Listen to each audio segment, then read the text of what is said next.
Building a new road in Africa. A childcare center in Latin America.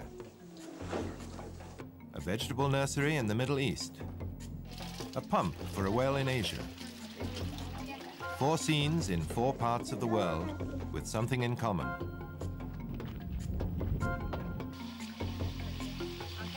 They all contribute to good nutrition. Because when dealing with nutrition, it is important to look beyond the food on the plate.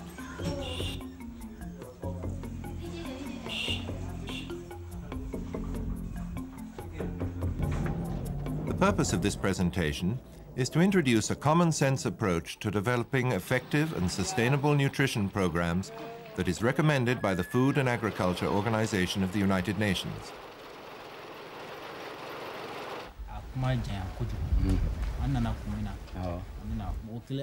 Villagers and local development agents work together to identify nutritional problems and their causes and to implement solutions. This is the participatory nutrition approach.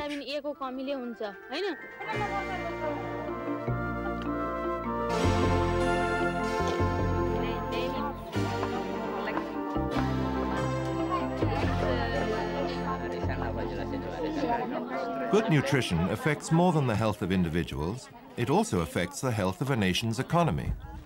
Well-nourished people can enjoy more active and satisfying lives, and also can contribute more to the development of their communities.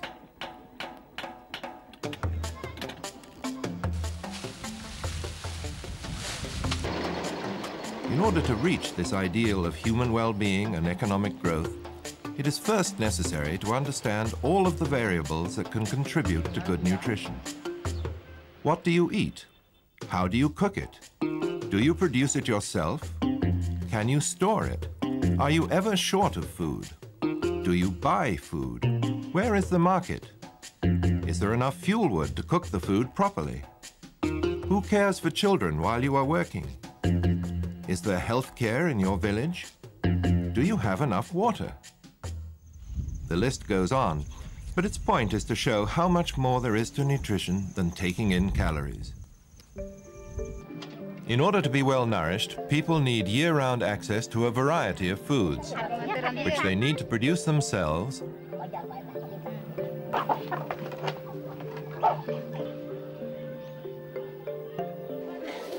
or have the money to buy in the market. Also, those people must understand healthy eating habits and be able to provide necessary family care. Any nutrition plan must consider all of these elements. We just can't go into a community as scientists and begin talking to the people about protein and energy requirements. We have to look at their environment. We have to understand how the people are living. Often they have very keen insights as to what their problems are and often what they can do about it. We need to learn from those community members. We need to help them see how they can make better uses of the resources that they have. This is where the answers are, here in the communities. Although the problem is malnutrition, it is not only nutritionists who can offer solutions. It can be a local school teacher, or a forester, or a healthcare official. Local development agents from many different backgrounds can play major roles because they either live in the community or visit on a regular basis. They gain the trust of community members and are in a position to follow up on discussions. It can be part of their routine work, or they may set up specific meetings with community groups or personal interviews with concerned individuals. These development agents listen to what the villagers have to say about nutrition problems and constraints. By working together to identify the causes of malnutrition, development agents and communities share ideas on possible solutions. Then the development agent can help the community develop a flexible plan with a variety of activities that combine the community's needs with its available resources. A plan that combines the local traditions and indigenous knowledge with the outsider's information. A plan that will ensure that a variety of safe foods is accessible to all households. That will ensure that small children are given proper care. That will provide a more hygienic environment. Will ensure basic health services.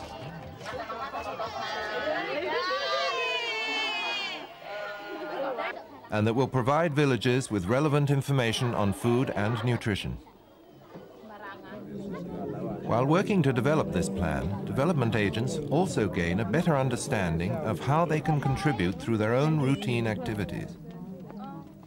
But this is not a process that happens in isolation at the community level. These local development agents are able to promote the process in the villages because they have received encouragement, support, and training from their supervisors, because their supervisors, too, have had training in the participatory nutrition approach in district-level workshops.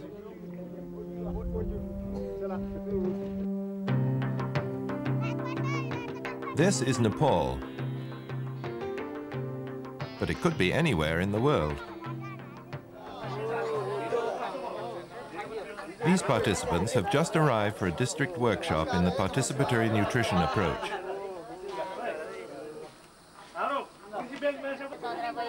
They are from governmental and non-governmental organizations and are responsible for district activities in their technical fields. They all work in the same district, but this workshop is providing the first opportunity for many of them to work together.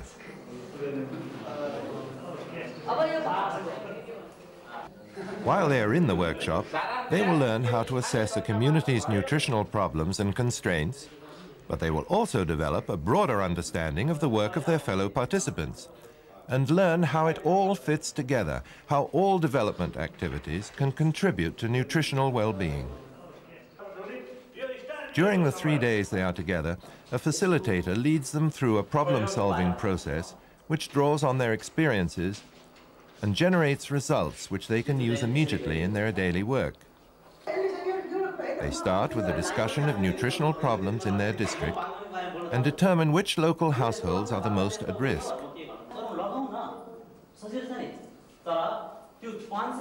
Then they spend time in small interdisciplinary groups where they discuss the causes of malnutrition in the communities and determine what further information is needed. This is the first phase of a planning exercise which later can be incorporated into their routine work. While they are here, they are introduced to a variety of participatory appraisal techniques which they can use to fill these information gaps. As part of the workshop, they go to a neighboring community to try out these techniques, such as semi-structured interviews and mapping and diagramming exercises. These are techniques that open lines of communication. This allows the participants to get an understanding of how the villagers view their own problems.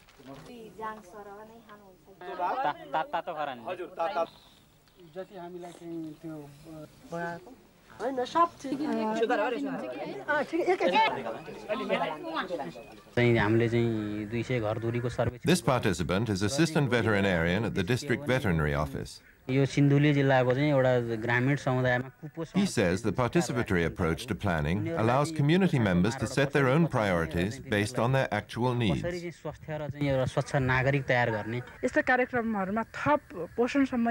same is true for this Women in Development officer. She says the participatory approach for planning has helped her understand the district's nutritional problems in a much broader perspective and highlighted the importance of working together.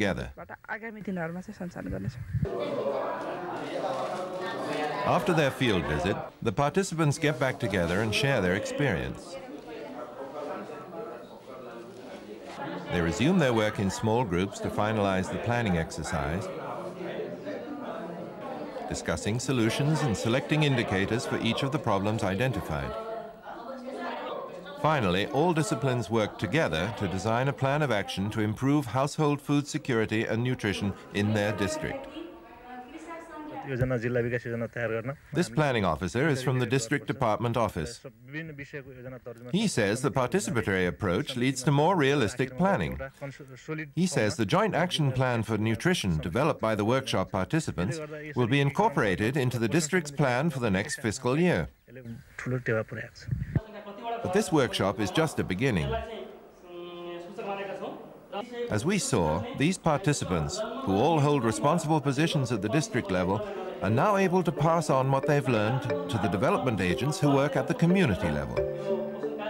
And that was a The FAO Participatory Nutrition Program works with interested institutions to prepare and adapt manuals and guidelines for use by field workers around the world.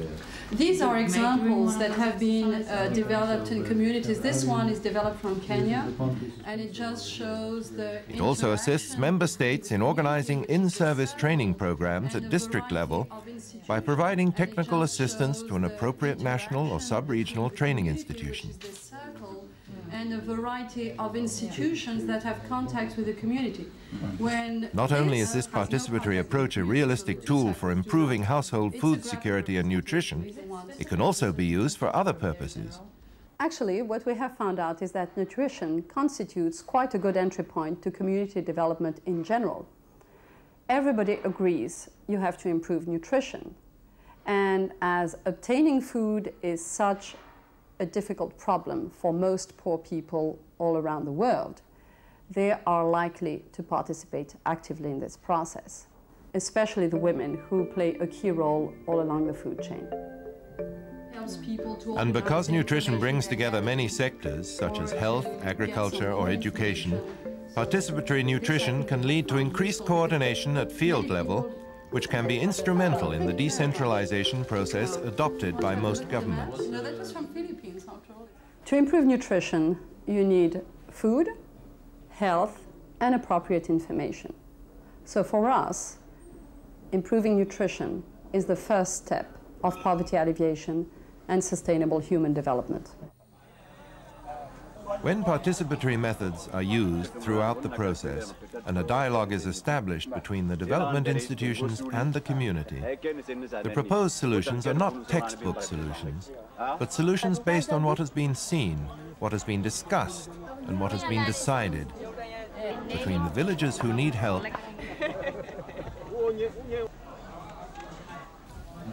and the people who are there to help them.